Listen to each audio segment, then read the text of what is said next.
به نام و یاد خداوند. بینندگان ارجمندم سلام، وقتتان بخیر. شما بیننده تلویزیون آریانا هستید. ما به دامنه کوه تلویزیون آمدیم.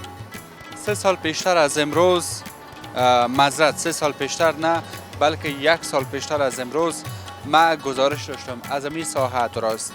البته این سرک با بسیار سر و صداهای مردم و مشکلاتی که مردم داشتند از قسمت پای مرکز شروع الی کارتی سخی، مردم همیشه تظاهرات میکردند، واکنش از خود نشان میدادند و واکنش های مدنی از خود نشان میدادند. به دلیل از اینکه این سرک خامه بود و موترام زیاد رفت آمد میکرد، خاک که باد میشد تمام خانه ها را خاک میگرفت.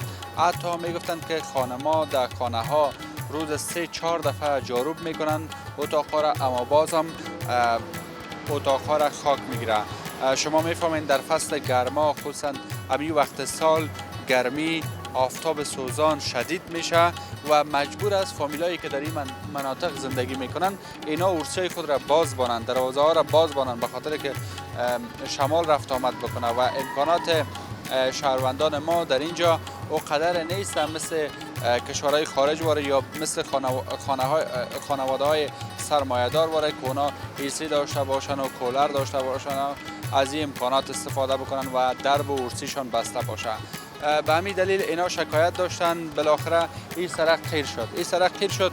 ما مدت بعدش که حدودا 1 سال پیشتر بود آمدیم گزارش ساختیم، گفتیم که آبی که از داخل کوچه ها از طرف کو میایه پایین به این قسمت ها اندک اندک شکل جوی واره بر خود ساخته بود.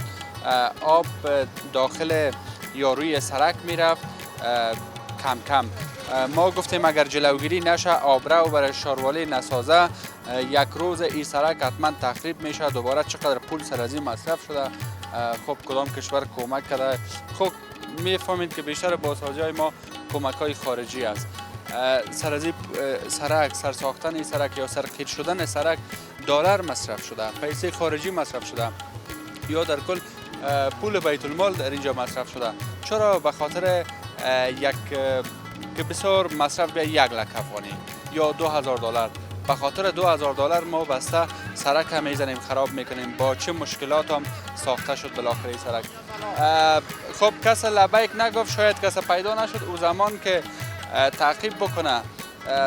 سرک خراب شد چند روز پیشتر، این 1 هفته میشه که پینه ای ساختن. ببینین سرک از قسمت پایین تا این قسمت ها کلش پینه ای شده.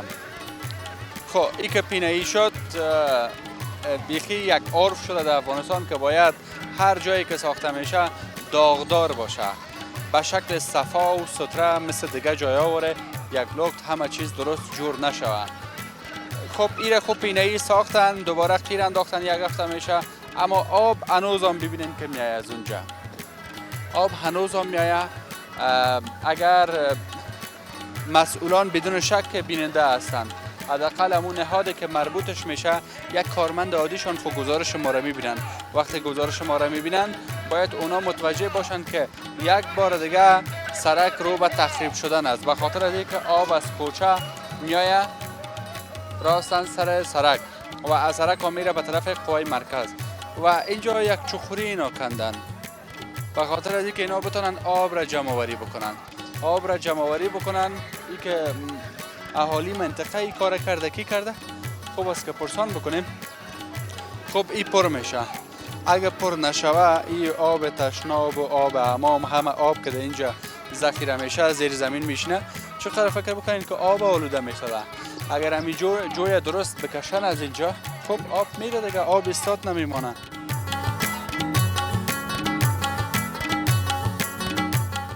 شما از همین منطقه هستین؟ سلام. کاکا بیا که 1 دقیقه گپ بزنیم او شما. من 1 سال پیش همینجا یک گزارش داشتم، گفتم این سرک خسرش $1 مصرف شد، ساخته شد. شما مردم زیاد شکایت هم داشتین که زمانی که سرک خامه بود موترها رفت آمد میکرد، تمام خاک به خانه‌تون میره. بله درست. بالاخره سرک ساخته شد، پیسه مصرف شد. بله. کمک شد. گفت 1 سال پیشتر گزارش داشتم، گفتم اگر جلو از او گرفته نشه، اینمی بر او یک راه صحیح پیدا نشه، اینمی قیر خراب میکنه. اما اینا دیدیم که قیر خراب کرده بود. این یک هفته میشه دوباره پینه‌ای ساختنی ده. حالا وقتی که پینه‌ای ساختیان شما خودتون مال هستی موجود هستی میبینید. پینه را که ساختیان این پینه اوی که پس میره و دم خود همون پینه میره، پینه درست لیور نشده، پینه درست هست آن میبینی خود پخچی و بلندیش مهم نیست. ترتیری کردن. بله همون تو سر خود تیر کردن و این جوی که چقدری را که میبینی خود نایه کنده، نمو مسیرش معلوم میشه و اون فصل شده با اوجا. سنگکاری شده، دیوالش مکمل شده، منتها این را مابین جوی پر کردن. جوی پر کردن. جوی چرا پر کردن؟ جوی دیگه نمیفهمم. وقتی که پر کردن این جوی پر شد پس اون یک دیوالش اوجا معلوم میشه. نشود دیوال دیگه. این دیوال دیگه که آب گنده و اشتها مردار جمع شده، این را پر کردن. حالی هم که کندیانش هوایی که از بالا میاد اینجا جمع میشه. از اینجا باز او میره و در سرک. از طرف زمستان در این سرک چه قومی هست؟ از طرف زمستان خب بسیار او جوی نیست، این سرک خودش جوی است از طرف زمستان. بله حالا این خوی نمیقدر مواد چیزی هم هست، کلش از خرابی جوی است. این منطقه تا به اون قسمت خشتاست، تا به اوجا گل بود. اینمی بچهای همین منطقه فهمیدی خصوصا دونو آدم. بله. اونو را که میبینی با خدا که هر وقت بچید بیل در دستش از پاک میکنه، کثافات همین جنگلی را در اونجا میبره. اینجا سرک عمومی است. سرک عمومی تا چه وقت حتی برای زمین آدم خانه دادن که تو در نهایت کار درست میکنی. این کارش آمد دیگه پشت از این گپ نگشت. باز هم اینا دیروز خود همین آدم کراچی را گرفته اون از پیش خشت تا به اینجا صاف کردش پاکش کرده که باشه همیشه پاک شود. و دوم دیگه اولش وقتی که یا چیز کردن سرک خیر کردن این لایه اول است. این لایه اول است؟ بله لایه اول است. لایه دوم اساسیش کار نشده. حالا چه وقت رو میندازه؟ این دیگه مربوط نایه و مربوط خود شاروالی است. این کی کار کرده؟ مربوط کجا میشه؟ این مربوط یک شرکت شخصی است. این مربوط نایه دوست که منتها شرکت شخصی است. میشه شیرین آقا نام داره و خودت حالا فکر بکن آدمی 15 متر سرک بود. همین متر بکنه 12 متر سرک نیستی پیاده رو نداره، او جوی نداره. سرک دو طرف باید او جوی داشته باشه. یک طرف است اون سرکی هم است که جوی را مونده دانه میبینی خودتون 10 سانتی جوی نیست. از این مسیر از بالا چیز به سیل میاد، از این مسیر سیل میاد. اینمی که جنگلی ها را که میبینی کلش از سیل. برای از این سیل که از این کوچه و از این کوچه به راهش کجاست؟ راهش سابق که بود وقت داوود خان و وقت ظاهر خان راهشون رو میگیم هم نشانت میتونم. اینمی تو دیوال بوده، نه به این قسمت دیوال کانکریتی است که حتی اسکواتوری را کنده نتونست. این راه بند شد، فهمیدی خب خیر خانه جور شد یا مشکلات دایی بود، خانه جور شد. حالا به غیر از این که امکانش اینمی که اینمی جوی پس بکنند، نمی چیز صاف کنند. از زیر سرک جوی تیر شده اصلا فعلا. حالا فعلا از زیر سرک. حالا امور چرا پر کردن؟ چرا صاف نمیکنن؟ من نمیفهمم که علتش چیز. او بندش کردن. او بندش کردن. او که از چهار طرف که آمد شدت کرد ریگ و سنگ آورد بند شده بود. فقط بدون جویچه سیار. چرا زیر زور پاک نمیکنن؟ امور هیچ دیوال نکردن، دیوالش دو طرف دیوال کردن پس خاک پرش کردن. این را او پر نکرد. شما ببینید اگر اسکواتور آمد من همین ضرب زبان خودم میدم. اگر یک دانه ویر پر کرده بودن در شکم میدادن. هیچ کسی این سری از این چک مونده نه هیچی. پس دو طرف دیوال شده. دو طرف دیوال این از اینجا اون با اون مسیر نصبش کرده دیواله. منتها سرش باز است. پس خاک پرش کردن دیره. سرک تیر کردن. سرک تیر کردن. اما مثلا ما ریسفیداد میگه او در قلوق بانو تیر شو برو پاید. خیلی بینی کاکا صدایتان انشالله که مسئولین شنیدن. یک روز نایه دو هم میریم پرسان میکنیم که بالاخره اینا لایه اول قیر ریختن و لایه اصلیش تو هنوز باقی مانده، چرا یک قسم یک کار کردن؟ این حتما پرسان میکنیم.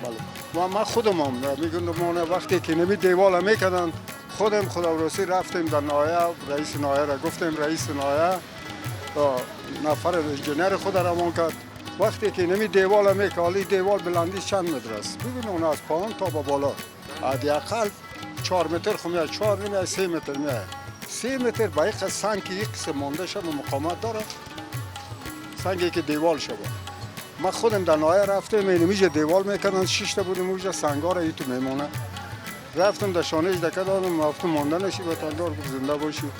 گو وقت چطور سنگ ای تو میمانی خود 4 متر بلندیش میشه این وقتی که چیز شد خب میکشه دیوال چپه میکنه گو ما نما میکشیم ما افتم نما میکشی گو بله ما افتم دیگه سنگ سر سنگ نمونی رفتم در نایه رفتم انجینرش گرفته آوردم وکیل زنگ زد خود نماینده شرکت آوردم وکیل و نماینده شرکت و نایه وقتی که چوب زدن در ایشیز یک سیخ گرفتن که هیچ پشت سنگ سمت نداره چپش که گفت که کاکا چیزی که میگه گفت کاکا رو میگه ایرمی بالای سر تستاد میگه تا با اونو قسمت ما خودم بودم دیگه بعد از اون ما اعلام کردمش دیگه خدا میفهمه کار که هر چی که خیلی ببینیم یک ذره بالاتر هم برم به این مردم نشان بدم که چه قسم سرک است کجاست پیاده روش کجاست جویش پیاده رو خودش وجود نداره یک دفعه میبینیم مثلا یک دو سه کوچه مونده بدون زینه کشوی گپا خب او را خب میمانیم فقط هدف ما این نمیجاست فعلا باز روزای دیگه میشه سر از وام گپ بزنیم تشکر زنده باشین کاکا تشکر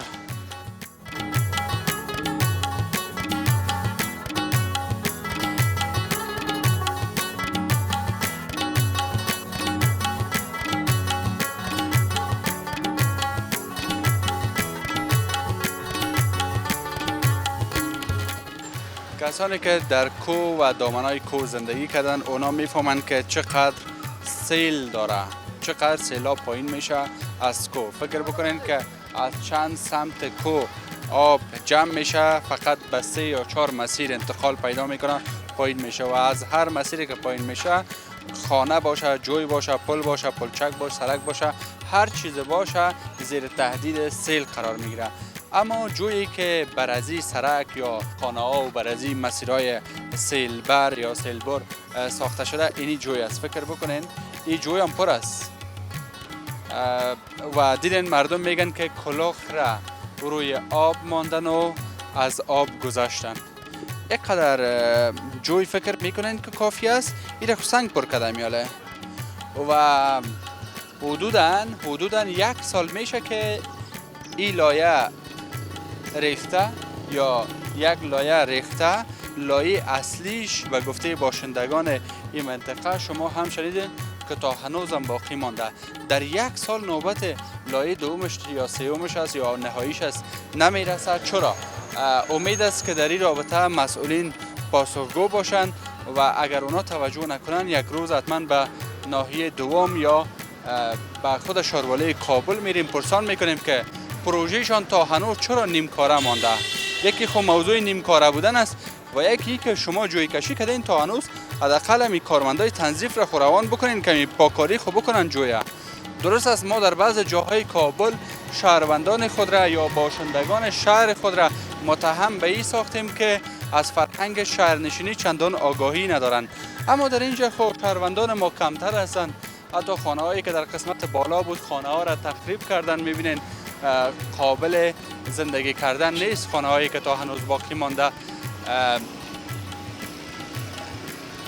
و ناگفتن امانه این قسمت که جور میکنن اینجا هم حدودا 1 سال میشه که به می حالت باقی مانده هرچند روز پنجشنبه گذشته چند موتر از موترهای کلان شارواله آمد نمیفهم چقدر از این انتقال داده و من فکر میکنم شاید تمام از این سنگ و ریگ و جغل و هر چیزی که است تمامش هم ممکن انتقال بتن و بالاخره مردم و باشندگان این منطقه از شر همین حالت رهایی پیدا بکنن شما فکر بکنید 3 متر سرک را یا بیشتر از 3 متر سرک را بند کرده مانند زباله باقی مانده این که دلیلش چی است نمیفهمیم امو جوان بیایه اگر بفهمه چیزه شما از این منطقه هستین یک دفعه بیاین اینجا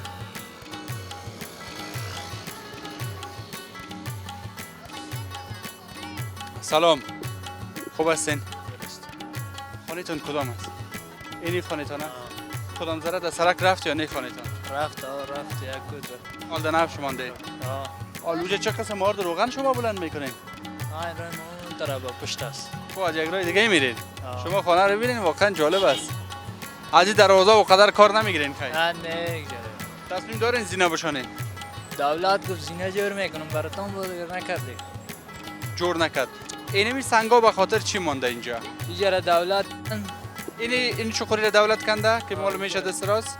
دیگه با ما کند با گفت بردارم دینه رو زینه قدرش برداشت خلاص. یک درش دیروز برداشت. چقدر وقت سنگا مانده اینجا؟ 2 سال. 2 سال شد. 1 سالش خو ما شاهد دیدیم. یعنی 2 سال شده. این چقدر سرک تنگ ساخته، چقدر خاک میکنه و چقدر مردم با مشکل گرفتار است. بسیار چرا نمیبرداره؟ دلیل چه گفتن براتون؟ آمدن اینجا یک روز دیگه برداشتن که میشه با دیگه گم شدن تا حالا. تیر خدا آوردن. آه. خب خداوند انصاف بده بر از اینا. و جویایی که ساخته شده یگان دفعه شما بخش تنظیف دیدین پاککاری کردن یا نه؟ اینجا را خونه میکنن پایانا رو میکنن. بالاوا رو نمیکنن. خب وقتی که سیل از بالا میایه در کدام جای میره؟ دنمی جویا اینجا. اوکی این جویا خب پت است همیاله نه؟ این خب پت است. کلش اینمی سیلای بالا پت کرده نه بس. حتما در سرک میره دیگه. کلش بسره. حتما در این خانه مردم هم میره شما در اینجا که میبینید. او دو زیر خانه است دو رفته و پرش کرده. تشکر. زنده باشین.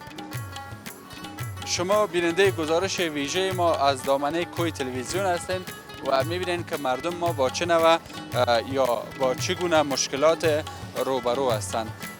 مشکلات هم برخواسته نظر بر گفتهای باشندگان امی منطقه، مشکلات هم برخواسته از بی‌تفاوتی یک عده مسئولین است که توجه نمیکنن با وجود که امکانات دارن قدر که حداقل جویا را پاک بکنن.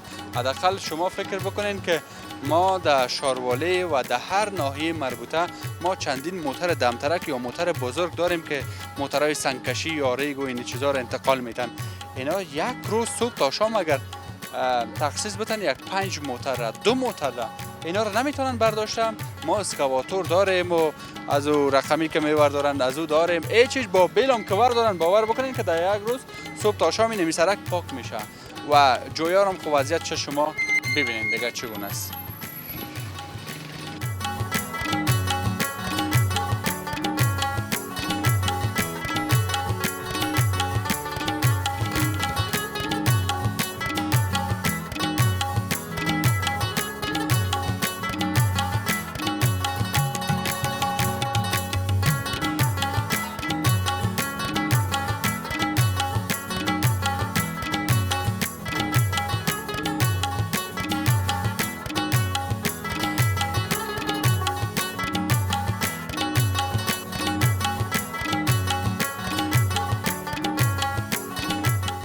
ما از سمتای خارج آمده بود گفت که همراه گپ نمیزنم اما میخوایم صرف خودت ببینم.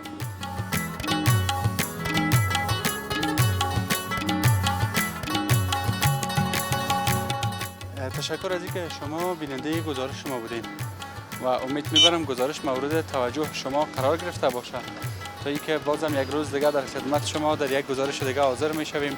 هر یکتان را به عزت منان میسپاریم. خدا نگهدار همه شما.